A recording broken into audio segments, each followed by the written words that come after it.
What is up, guys? Yandere Neko here, and with me recently reading through Demon Slayer and the movie coming out this month, thought might as well just ramble about the ending because, well, it's a meme that anytime a popular battle shonen ends, everybody always thinks it's the worst ending ever. So I thought I'd give my thoughts on Demon Slayer's ending and just the series in general. So, gonna break this down in two parts. The sort of ending, and then the, epilogue ending. So, the ending, Nezuko becomes human, Muzan dies, the cores disband because there's no longer demons, and they go home and just live normal lives. That's the Spark Notes. Completely serviceable ending. Doesn't do anything, not mind-blowing, but doesn't do anything wrong. This isn't an MHA case where the hero didn't even accomplish their goal, That all being said, for specifics, the deaths. Now, I'm always the biggest advocate against these. Hold on, I gotta see good, I'm still recording. I'm always the biggest advocate against these Mickey Mouse endings where no one of importance dies. That being said, I feel like Demon Slayer went into the other extreme, where basically everyone not in the main cast dies. Some a lot better than others. Like half of the Hashira that die in clear, distinct ways throughout the battle. Genya gets bisected, clear why he's no longer with us. The Mist Hashira got impaled by his own sword through a longer or something. It's understandable how he died. The insect Hashira gets absorbed by a demon in a self-sacrifice play to poison the Upper Moon. Now, admittedly, it was kind of unclear that she died until like 2-3 chapters later where they said, oh yeah, she died, but, clear that they all died throughout the battle in clear ways.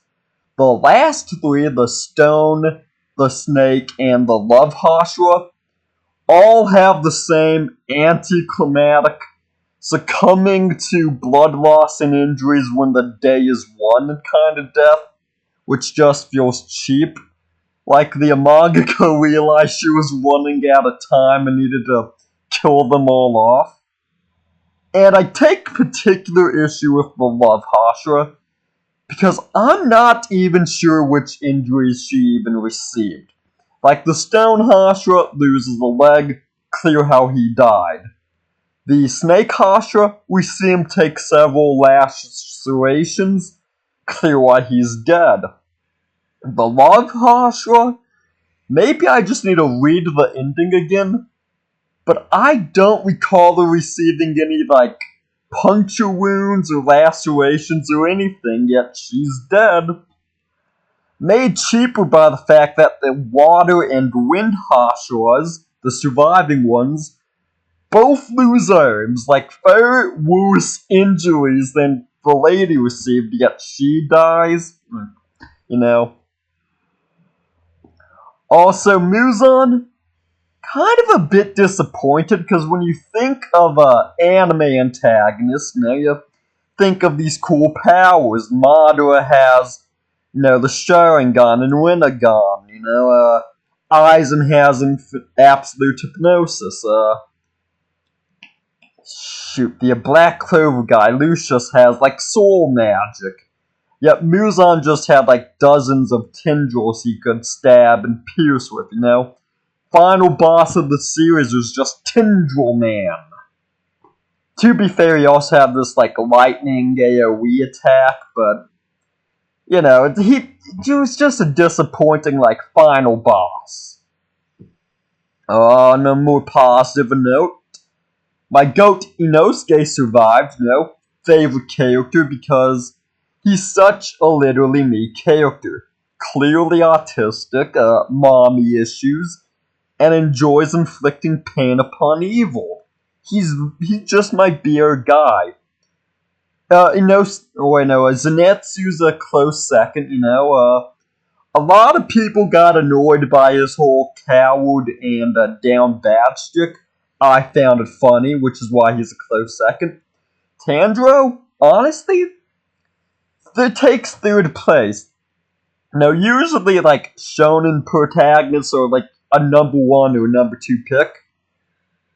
Tanjiro's like a third pick for me, maybe fourth. Now, admittedly, he is mischaracterized. Like, a lot of people paint him as the sort of weepy kind of guy that cries over demons.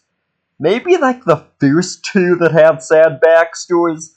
But once we get into like the upper moons and the more irredeemable ones, that goes away, right?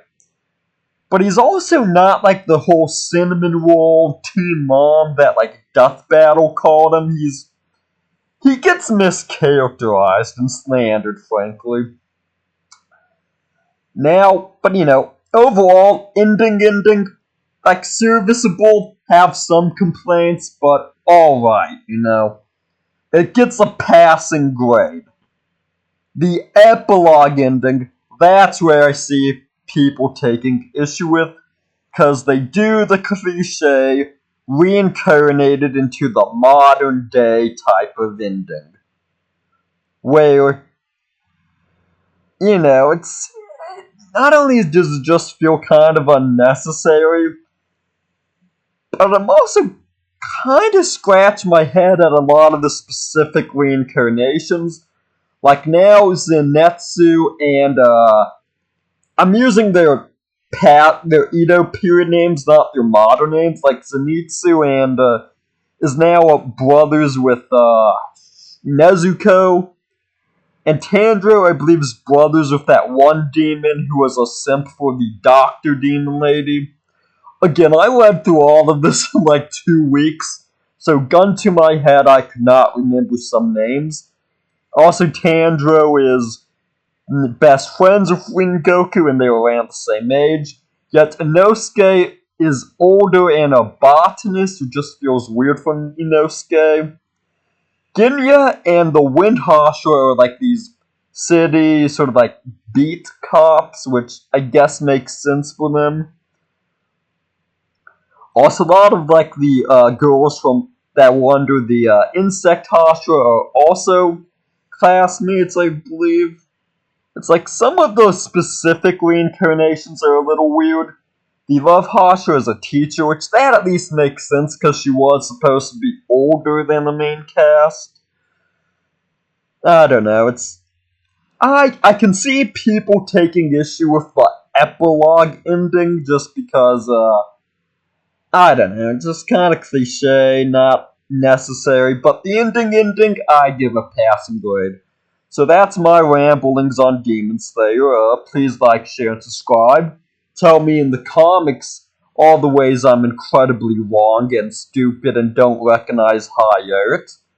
Unless you agree with me, then tell me that in the comics. And I'll catch comments. And I'll catch y'all next time.